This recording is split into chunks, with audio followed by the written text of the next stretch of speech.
Well, thank you everyone for tuning into our program today. You may know that Family Talk is a listener-supported program, and we remain on the air by your generosity, literally. If you can help us financially, we would certainly appreciate it. God's blessings to you all. That's right, Dr. Dobson. And friend, thanks to generous listeners like you, Family Talk can reach more and more listeners with practical help and encouragement. To support Family Talk with your best gift, go online to drjamesdobson.org or call 877-732-6825. Today on Family Talk. You are listening to Family Talk, a ministry of the James Dobson Family Institute. Our ministry began with the familiar voice of Dr. James Dobson on radio stations all across the country. Now we've created an institute, which we hope will continue supporting marriages and families for many years to come. Go to drjamesdobson.org to stay informed on the latest news with our ministry. Hello, everyone. I'm Roger Marsh, and however you are listening to us, we are glad you've joined us. Today, Dr. Dobson continues talking with Dr. Tim Clinton about the crucial relationship between fathers and sons. Dr. Tim Clinton is an accomplished author, marriage and family counselor, and the executive director of the James Dobson Family Institute. The two share stories of how their fathers impacted them through various hunting and fishing experiences. Dr. Dobson and Dr. Clinton also challenge dads to make time and lasting memories with their kids. Their conversation digs deep into that bond, which only exists between dads and their boys. Here now is the rest of their discussion on this edition of Family Talk. Well, Dr. Tim Clinton, it's good to have you again here today. You live on the East Coast, you live in Lynchburg, Virginia, and yet you come to see us, and we do work on this ministry. But you and I were having a fascinating discussion, what people heard yesterday, about the relationship between fathers and sons and how to build that camaraderie and build the bond, and how a man teaches a boy how to think like a man and be like a man. And my son Ryan and my grandson and I went hunting last year, and we were in a blind. And of course, Lincoln was 10 years old then, and of course he wasn't carrying a gun. So I wondered how long he could sit in that blind while we waited for deer to come up. And he brought a screen. He was playing video games at the time that we were waiting. And Ryan and I began talking about my background, and I began telling him stories about my youth, about college, about Shirley and me getting married, about things that had happened, funny stories and meaningful stories. And he's over there working on his screen, on his computer. And when it was all over, Ryan said, I just recorded that whole thing. He was recording me. I talked for 45 minutes, I'm sure. And Lincoln got up and came over and hugged me. And he said, I was listening to everything you said. Wow. And I wouldn't take anything for that. A lot of my highs and lows and my values and the things that I believe, my love for the Lord, all of it's on that tape. And it's preserved forever. And I didn't even know. I just started talking and it didn't stop. And who cared about the deer? You know, we were out there building memories together. I've often said that when the boys get together, again, there's something that happens. You know, for us, when we get up to our camp, we go to a restaurant and have a little breakfast together, have a breakfast eating contest. Yeah. They're crazy. The young guys are they're insane, trying to throw down these pancakes. But that starts the journey. And we get out and ride four-wheelers, Dr. Dobson. We get into the woods and do work, put up tree stands, different things.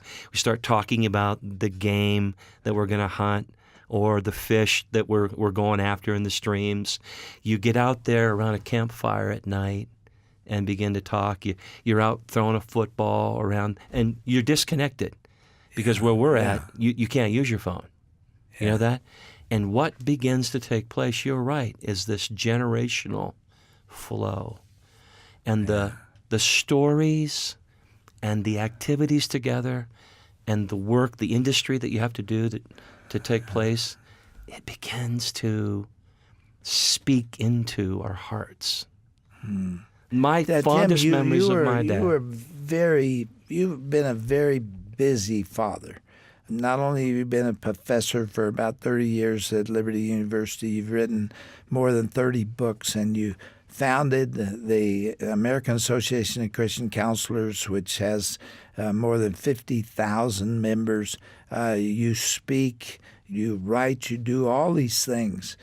But you found time to do this. Well, let me tell you How in the world do you I did it too.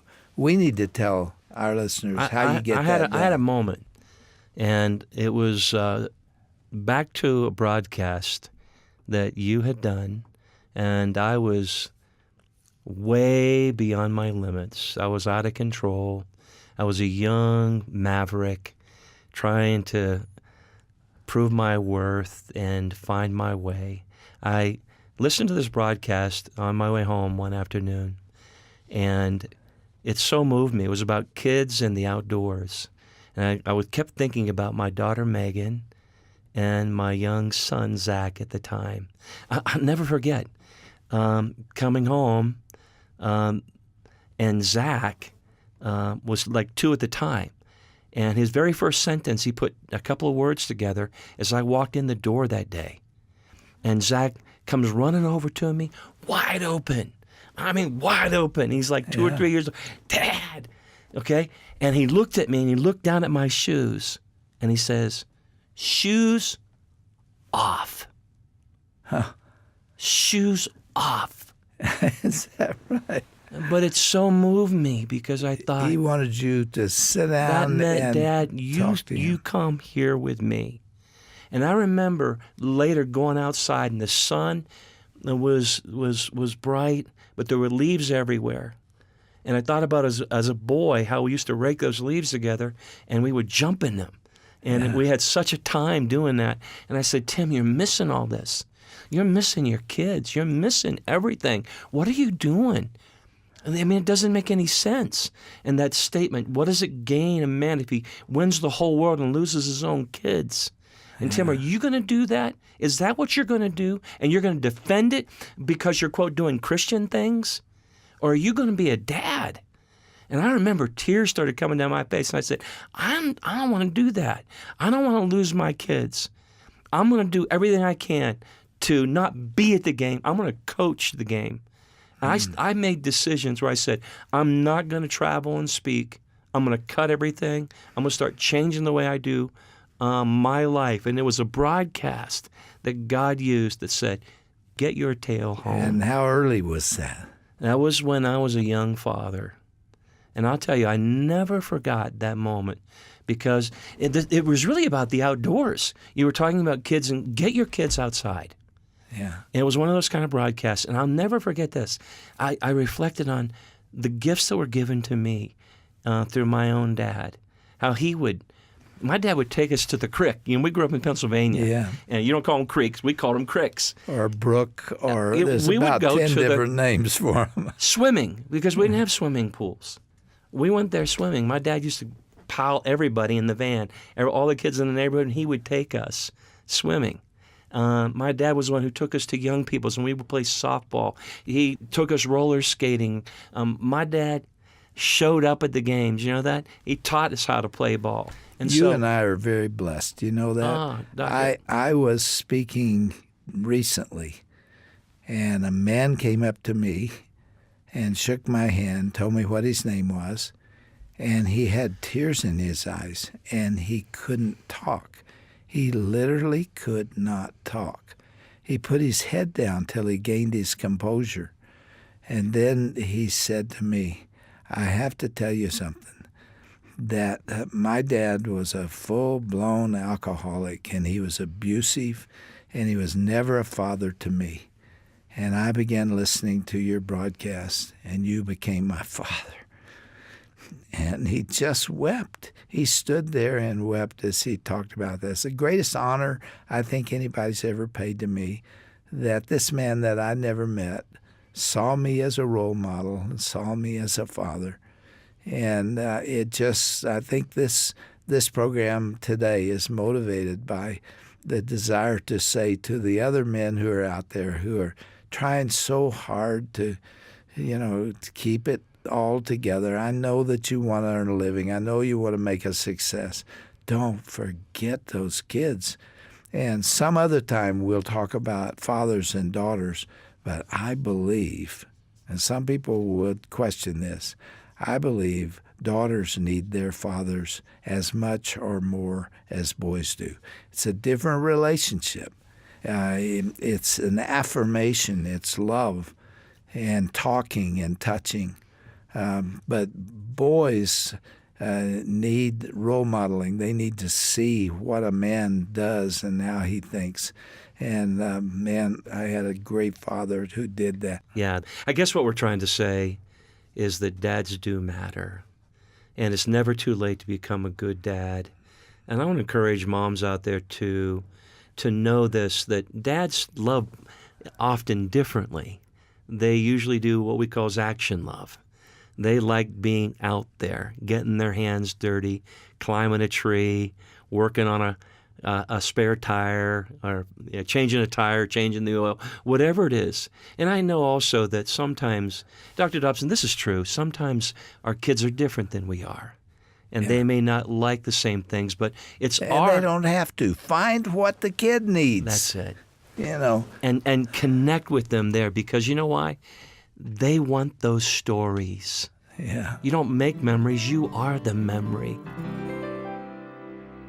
And that's a powerful challenge to dads to be more involved in the lives of their kids. I'm Roger Marsh, and you are listening to Family Talk, a ministry of the James Dobson Family Institute. We thank you for your continued support and also your ongoing prayers. We wouldn't be able to change lives and uphold marriages and families without your help. Go to drjamesdobson.org to learn how you can assist in our ministry. Okay, let's rejoin Dr. Dobson and Dr. Clinton and their great discussion now on the relationship between fathers and sons.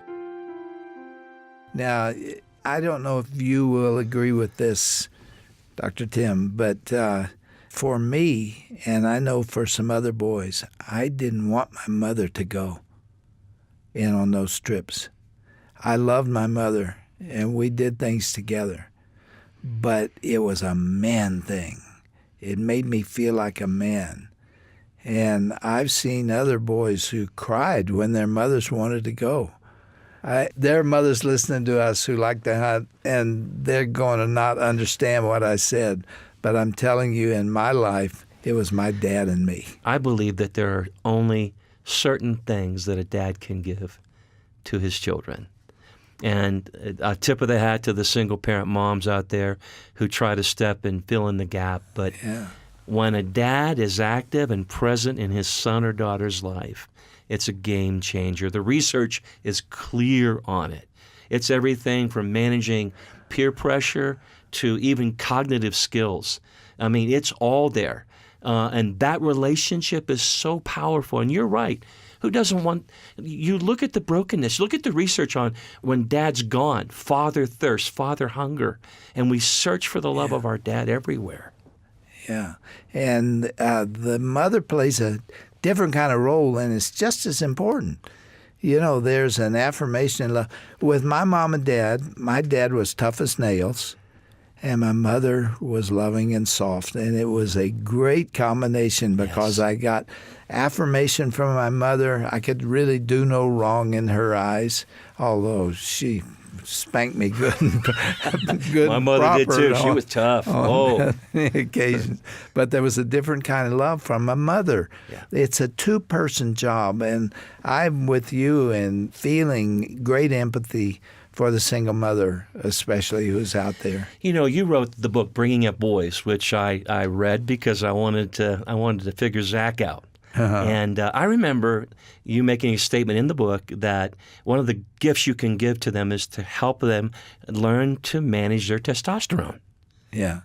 That they've got some boy stuff that is all over the map, And it's going to take somebody who gets that and who wants to help them channel that energy. And by the way, learn to be industrious. What does it mean really to become a man?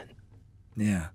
Well, there's still propaganda out there from radical feminists and many, many radical men. Recently. Yeah, who are saying that they're the same. Boys and girls are not different. The only difference is that they're raised differently and they're given patriarchal biases and so on. I'm telling you, we are made differently. The scripture says, male and female created he them. You know who quoted that? Jesus did. They're different. Males, and he didn't make one sex, he made two. And how disappointing it would be to think that God made us all alike. How boring would that be? What I love about Shirley is that she's different from me, and I'm drawn to her because of her femininity. And why do we have to deny that?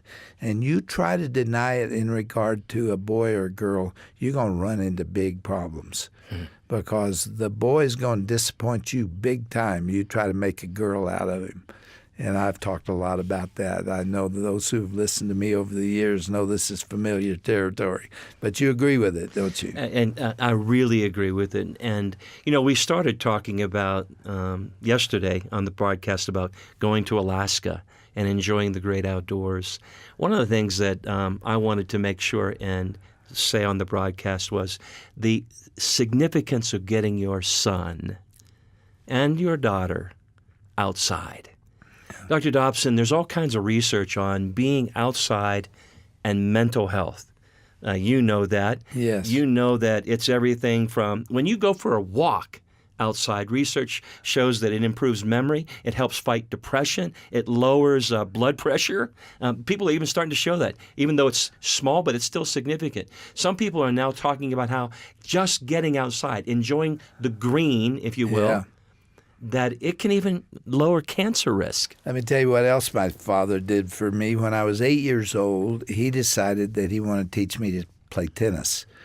And tennis is a hard sport to learn when you're 8 years old. And frankly, I'd rather play with my friends in the neighborhood. And I went with him without protesting because I respected him.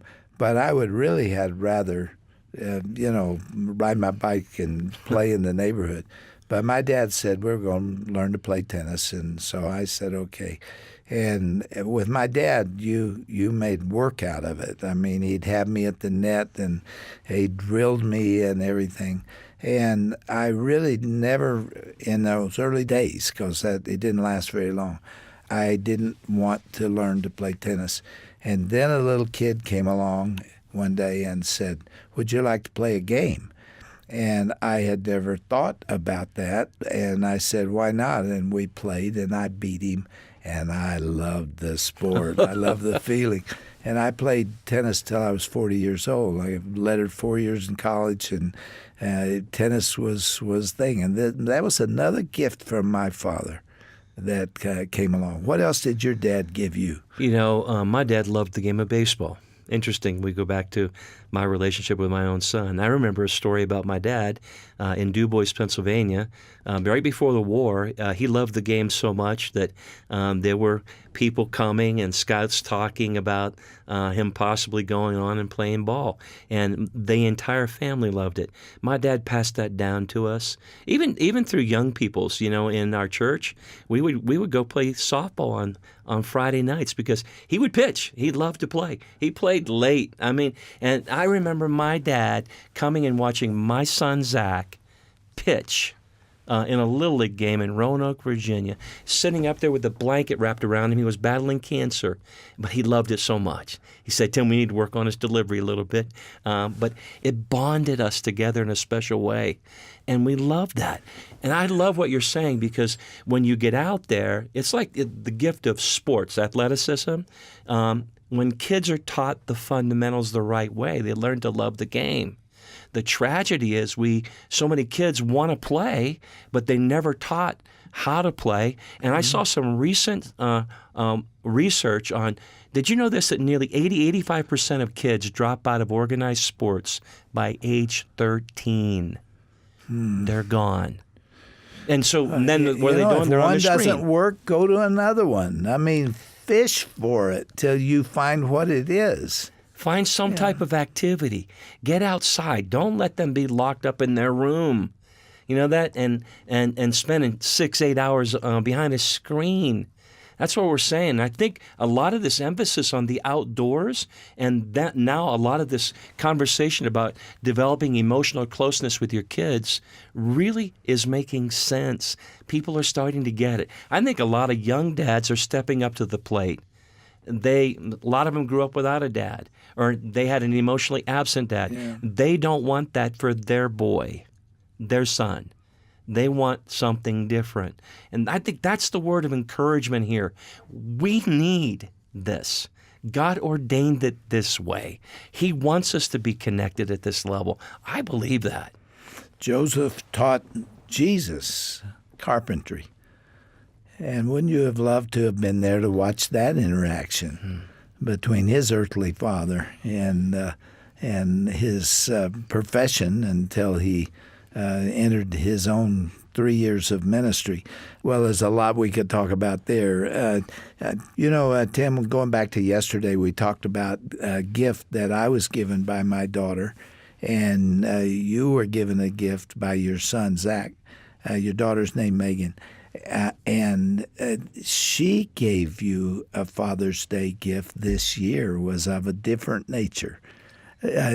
Share that. You must tell what she gave you. Well, as a part of a gift to Julie and I for Mother's Day and Father's Day. It was Mother's Day? Mother's Day and Father's Day. Yeah. She actually delivered a box that looked like a watch. Julie had bought watches for my son, Zach, and for our son-in-law, Ben, for graduating from college, and Ben graduated from law school.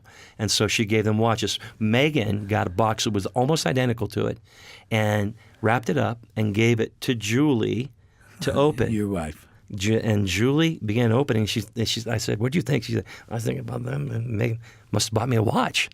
And Julie went to open the box, and as she opened it, inside were two little booties and a note. Guess what that meant? Yeah, and a note that said, "Coming January 1st." Man. And that was it's going to be our first grandchild. And Julie and I are so excited. And I tell you what, tears in our eyes, because you know what? The gift of life is so meaningful and so precious. It was 5 years for Shirley and me, because I was in graduate school before we had a baby, before Shirley got pregnant.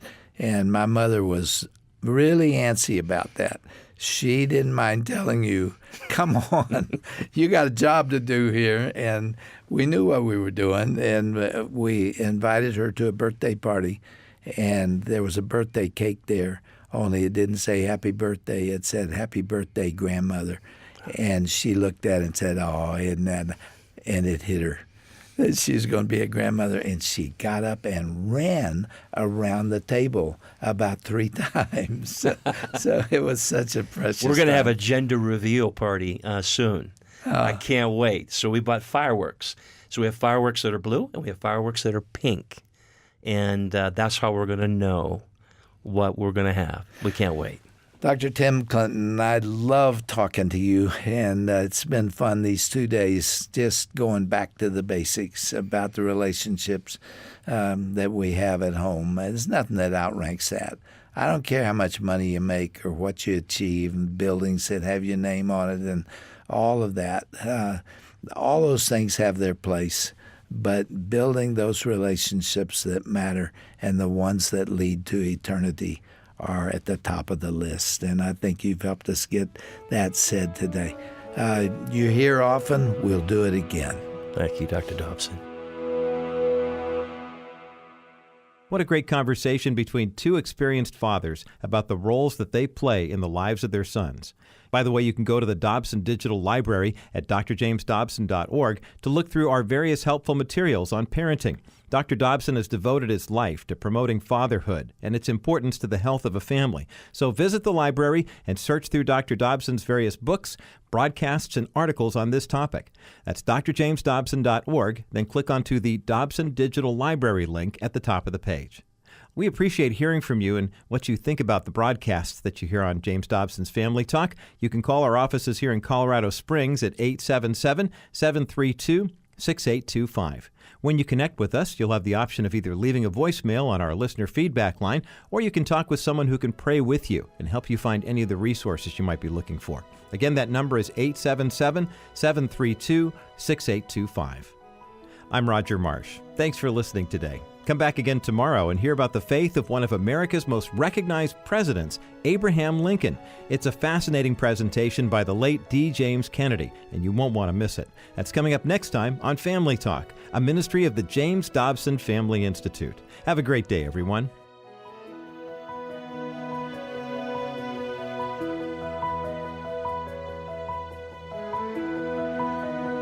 Family Talk is not associated with Focus on the Family.